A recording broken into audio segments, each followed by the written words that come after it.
eskertzen da, gune bat izatea, non afera izango dugu espero, argitzea, zer ez da egin dana, ez dana egin, zergatik ez da egin. Hor eskara ezberdinak egiten zenituzten, bai hosteleritza izan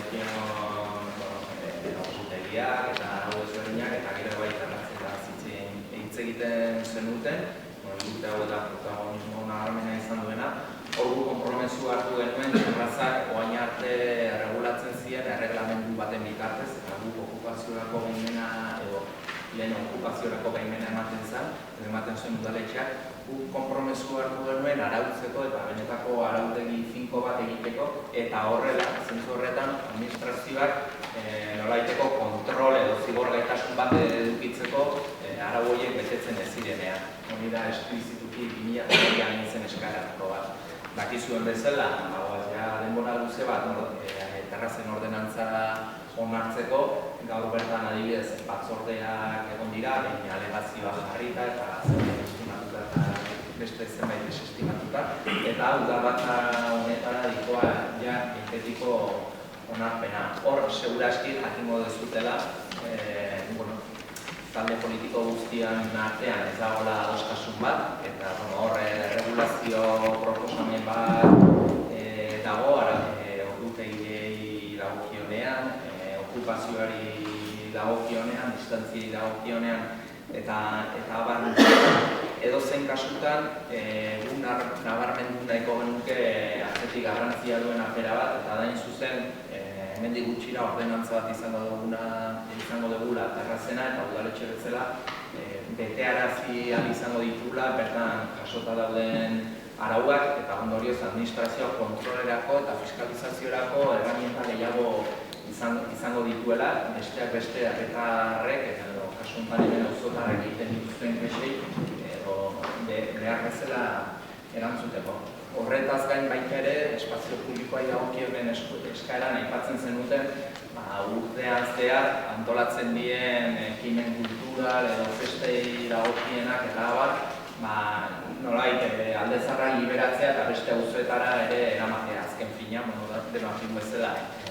Alde zaharra da, udalerriko auzo historikoa, nolait jai eta bidea kultura asko hemen konzentratzen dira eta nolabait asmoa zen edo eskatzen zen dute konzentratzea. Zentzu horretan bi gauza aipatzea eta nora eta biok erantzungo dugu.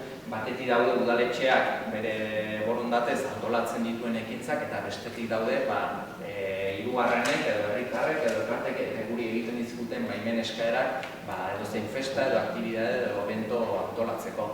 Guri dagokigunean, udaletxeari dagokigunean, 2 urte hauetan, nolait politika zehatz bat hartu dugu, nabarmen bat, dela urtean zehar Donostian ematen dien festa edo evento kultural eta jai eventotan ematen dien ekintza ezberdinak nolait alde zaharretik ateratzen juteko eta beste auzoetara ere eramateko, besteak beste deskonzentratzeko ematen dien ekintza guztiak.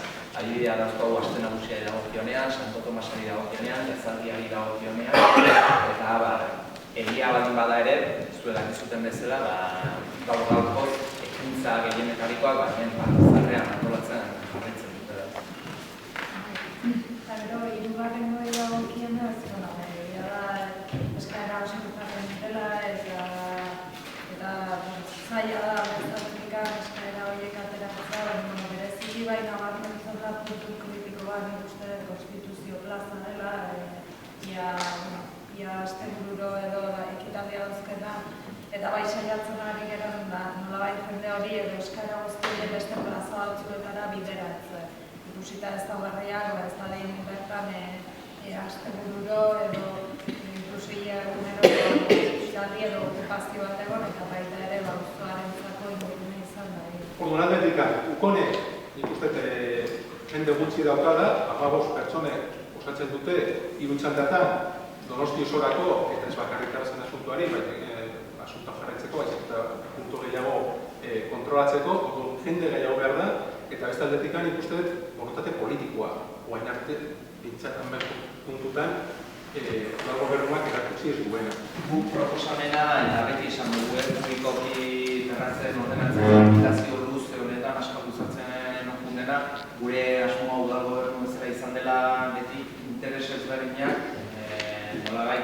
kopiatzea edo aintzat hartzea. Bai osteleritzari dagozkion interesak, bai turismoari dagozkionak, bai lanpostuei dagozkionak, baina noski ere eta zintzu berdinean, herritarren deskantsuaren eskuberri dagozkionak, eta, beste zenbait irizpide, espazio publikoaren okupazioa edo erabilera izan daitekena, segurtasuna izan daitekena, eta irizpide horien baitan gure proposamena egin genuen, nik ulertzez kritikagarria izan daitekela zenbait aspektutan, baina edozein kasutan gure irizpidea hori izan da. Egiteke udaletxe bezala agian UKOM edo ordenatzen betearazteko unitate hori indartu beharko genukela, eta hori da hausnarketa bat udal gobernuan mahai gainean jarri dena. Beraz, baldin badaude neurri batzuk, momentu batzuetan, arauketa pixka mugatu dezaketenak, ia libre hori mugatu dezaketenak, zentzuzkoa izango litzake instartzea hor dauden datu guztiak. Edozein kasutan, mapak eta ekintzat lan egitea oso baliagarria da. Besteak beste, nolabait problematika bati zarata izan daiteken bezala, garrantzia edo lehen mailako garrantziak ematen zailolako, batetik mapa duelako eta ekintza plan bat duelako, eta hori oso esanguratsua da eta gerora eragin handia izaten ditu. Batetik idatziz ekintza jasotzen dielako, jasotzen badi idatziz konpromesu batzuk hartzen dielako, eta konpromesu horiek gero aldarrikatu edo instituzioak bete beharra dauzkelako, eta horrek eragina dauka zarata sortzen duen iturri guztietan. Batez harrak ipatuta beste gauza batzukin, gabezi batzuk ditu. Eta itzitin egia, osasun aldetik, ongizate aldetik, eta kultura aldetik, aipatu zuzu batzuk. Hori hor dago, hori soluzioa nola eman. Eta hori ere esakizu, hori soluzioa emateko nola ite dugu.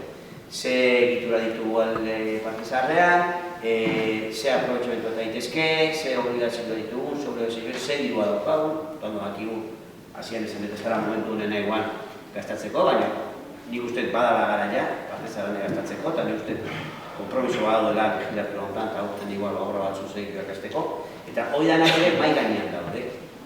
Hori egila da.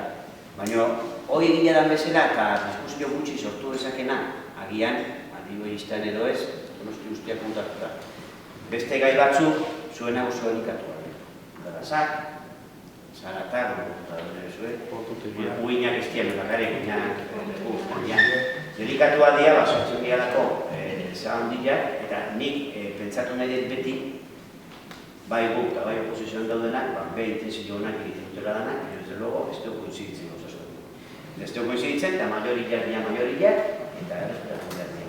Gure kompromisoak, gure eskutan baldin badau da horratatzeko ez dago ingo problemik, gure kompromisoak eamateko eman behar da lekuetara, honenantza bataigoa, dakoan moduan, ni uste tresna badala lehenetze honak, hori berez, etzai geizkibitzen. Bi egun izango dituguela, bai 2011an atera genuen diagnostiko argazki hori ea mantentzen dugun edo ez jakiteko, eta proposamen berriak edo zarrak edo honen betikoak ateratzeko eta lehenesteko.